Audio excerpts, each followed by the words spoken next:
और अभी ये 2000 रुपए की तुक नहीं समझ आई। अगर 2000 रुपए, सॉरी सोशल मीडिया पे आपने बहुत सुन लिया होगा, थोड़ा सा आंखें नीचे करके इंसान शर्मिंदा होकर बताता है कि जी आपको 2000 देंगे, उस पर बता भी नहीं है 2000 में क्या क्या कर सकते हो। शुक्र है फरवानी में कोई यूरोप का टूर या हज उमरा नहीं बीच में कर दिया।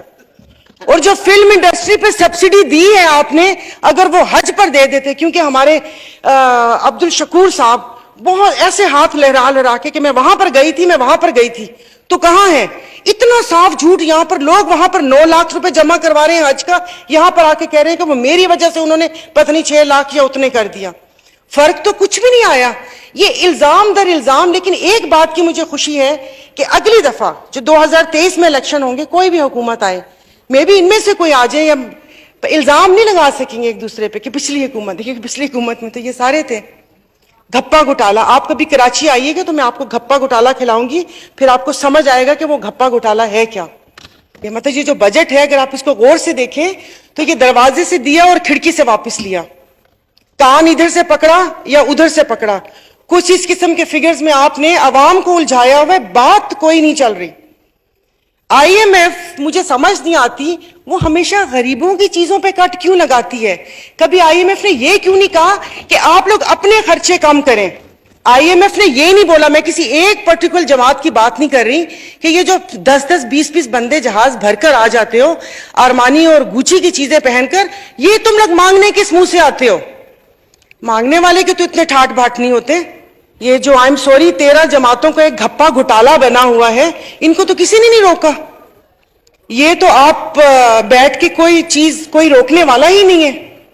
आप लोगों ने तो अल्हम्दुलिल्लाह, आप इदारों की बात करते हैं, इंस्टीट्यूशन की बात करते हैं, बाकी तो छोड़े, आपने तो इस इंस्टीट्यूशन को बेतौकीर कर दिया कि यहां पर आता है कोई एक, वहां पर सहाफी को इक्का दुक्का बैठा हुआ होता है, इसकी कवरेज नहीं होती, लोगों को पता नहीं चलता कि हम लोगों ने उनके लिए क्या बात की है। तालीम की बात करें तो वो तालीम नहीं। तालीम ऐसे कौमें ऐसे थोड़ी बनते हैं कि फ्री के लैपटॉप और आईपैड बांट के, कि ये खाली कुर्सियां जो हम लोगों का मुंह चढ़ा रही होती हैं। मतलब ऐसा कौन सा काम है वो हम लोगों का या आवाम का सामना क्यों नहीं कर सकते। और ऐसा भी नहीं है कि वो इस बजट बनाने में मसरूफ हो, क्योंकि ये तो डिक्टेशन थी, ये तो एक स्क्रिप्ट था जो यहां पर आकर पढ़ा गया है।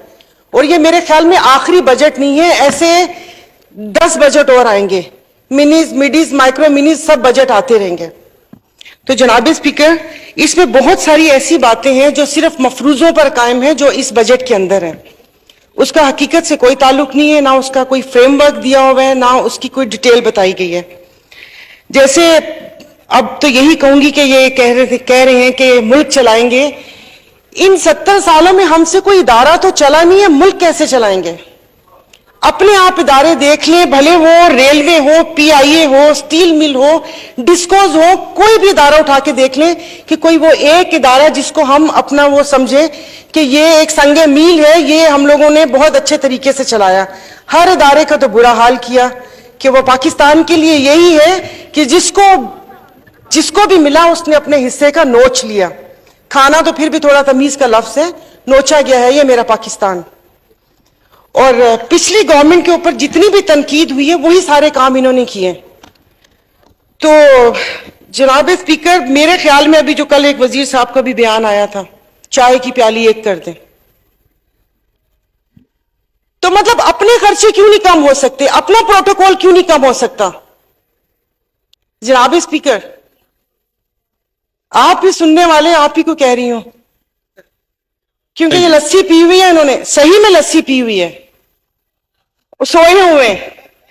तो क्योंकि ये जो वहां पर चीखते थे उस वक्त इतना शोर शराबा होता था, इतना शोर शराबा होता था, वो लगता है कि जैसे पता नहीं उनको कुछ अब समझ ही नहीं आ रही, कानों में रुई डाली हुई है या आई डोंट नो क्या किया हुआ इन्होंने। कसम से प्लीज रूलिंग दे, वरना कल मैं यहां पर इश्तिहार गुमशुदगी के यहां पर टैग में लगा दूंगी कि यहां पर ये इसी तरह, मतलब समझ नहीं आती ऐसा कौन सा काम कर रहे।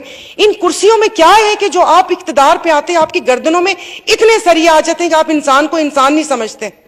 और समझ नहीं आती जो भी यहां पर बैठता है, ओ भाई तुम हमारे वोटों से बैठते हो, भले हम यहां पर हो या वहां पर हो, मैं भी उसी कतार में हूं। कल को ये मुझे वोट दे, मैं पीएम बन सकती हूं, सब उस वोट पे बन सकते हैं। बन के फिर बात करते हैं जमहूरियत की। जमहूरियत का रोना रोते हैं। कौन सी जमहूरियत? इन पार्टी से पूछ ले, कभी इनसे पूछा है कि इस बंदे को वजीर बनाएं कि ना बनाएं? जो ज्यादा करीब और शाह के से ज्यादा जो शाह का वफादार होगा वही अगली चेयर्स पे होता है। तो फिर वो शाह को खुश करेगा कि आवाम को खुश करेगा? एंड में भाई अपने दिल पे मत लीजिएगा, पता नहीं किसने उठा के आवाम को 2 भूखे शेरों के आगे फेंक दिया कि चीर फाड़ कर लो इनका, अपने पे मत लीजिएगा। शुक्रिया जनाब स्पीकर।